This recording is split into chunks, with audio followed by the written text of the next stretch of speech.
Hey guys, welcome back. This is the fifth and final step of bioavailability. What we're going to talk about today is FFP and the final step before we reach systemic circulation. Dun dun dun! I know, exciting, right? Let's get started. So FFP, we really want to talk about the first pass effect. So what is FFP? Blood goes from the intestine and is routed through the portal vein to the liver before it reaches systemic circulation. Now, certain drugs are metabolized by the liver before it even reaches systemic circulation, and we know that. We've been talking about that for the past couple of sessions. Now, the first pass effect is really just the metabolism by the liver as the drug passes through the liver after it's been absorbed.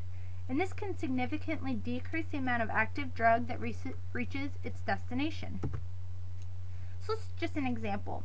Say that this is drug awesome. And drug awesome requires 40 milligrams to be given orally.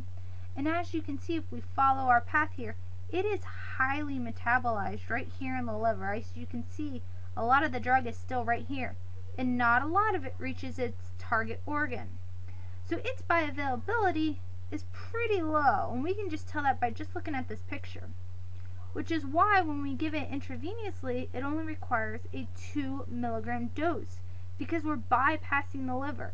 So because we're bypassing the liver, we don't need nearly as much medication to still reach our target organs. So it just kind of ties in everything we've been talking about in bioavailability and the difference between oral and IV.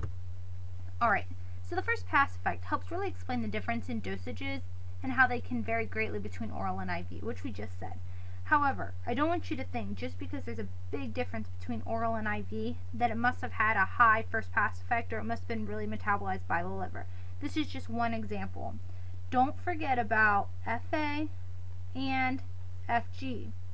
FA and FG can still cause big differences between oral and IV. This is just one more of those components. And the reason that they're highly metabolized in the liver is, again, these CYP450 enzymes, like we talked about in the gut. The CYP enzymes, again, if they have substrate, the CYP enzymes can, again, metabolize a lot of drugs that are substrates for them, causing increased metabolism and decreased bioavailability. Again, this is just that same picture we saw last time. And again, up here we have a lot of CYP enzymes.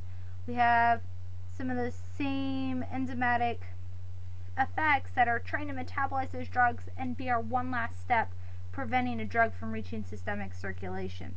So we have our protectors down here at the bottom. We have our P-glycoprotein and our CYP enzymes, and we also have our protectors up here. Alright, this is just a chart to show you the difference between different drugs that are substrates for CYP3A4. And the first one, as you can see, FG is very low. So this drug must be really metabolized in the gut.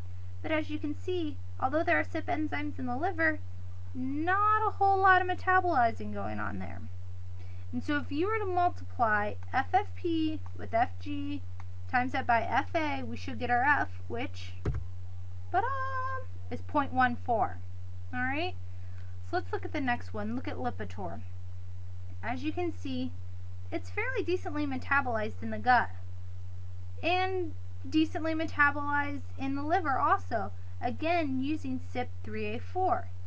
So if we multiply those three together, again we get the same bioavailability overall, but where they're getting metabolized at is pretty different compared to the last drug.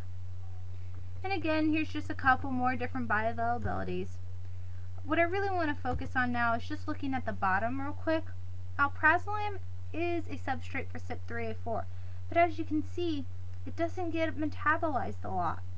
So changes in CYP3A4, either being induced or inhibited, isn't really going to affect alprazolam a whole lot because it's not getting metabolized a lot to begin with. Its bioavailability is pretty high already.